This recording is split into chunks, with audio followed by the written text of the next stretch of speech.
बहुत समय पहले की बात है। वैकुंठ लोक में भगवान विष्णु ध्यान में लीन थे। लक्ष्मी जी ने देखा कि प्रभु की आंखों से अश्रु की एक बूंद गिरी और वह बूंद ब्रह्मांड में जाकर एक कमल के रूप में खिली। नील कमल। वह नील कमल इतना सुगंधित और उज्ज्वल था कि उसकी चमक से अंधकार भी रोशन हो जाता था। देवता और आर्षि सभी उस पुष्प की स्तुति करने लगे। तभी नारद मुनि वहां पहुंचे। उन्होंने विष्णु जी से पूछा, प्रभु, यह नील कमल तो अद्वितीय है, इसका क्या रहस्य है? भगवान मुस्कुराए, नारद, यह कमल मेरी करुणा से जन्मा है। जो भी इस कमल को सच्चे मन से अर्पित करेगा, उसके सभी दुख दूर हो जाएंगे। यह बात सुनकर असुरराज व्रजकेतु के मन में लालच आ गया। उसने निश्चय किया कि वह नील कमल चुरा लेगा और उसकी शक्ति से अमर हो जाएगा। वह रात्रि में वैकुंठ की सीमा तक पहुंचा, पर जैसे ही उसने कमल को छूना चाहा, गरुड़ प्रकट हुए और उसका मार्ग रोक लिया।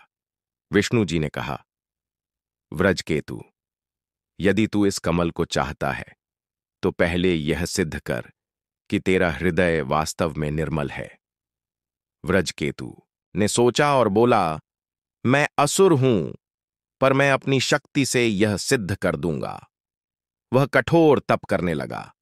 1000 वर्षों तक बिना अन्न जल के उसका शरीर सूख गया, पर तप की शक्ति से नील कमल की छवि उसके हृदय में प्रकट हुई। जब भगवान विष्णु पुनः प्रकट हुए, उन्होंने देखा कि वह असुर अब शुद्ध मन वाला बन चुका है।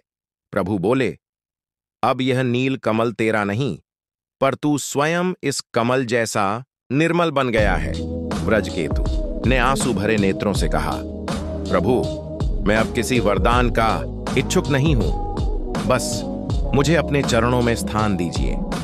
भगवान विष्णु ने प्रसन्न होकर उसे आशीर्वाद दिया और कहा, जो भी अपने भीतर के अंधकार को तप, प्रेम और भक्ति से जीत लेता है, वही नील कमल के समान बन जाता है।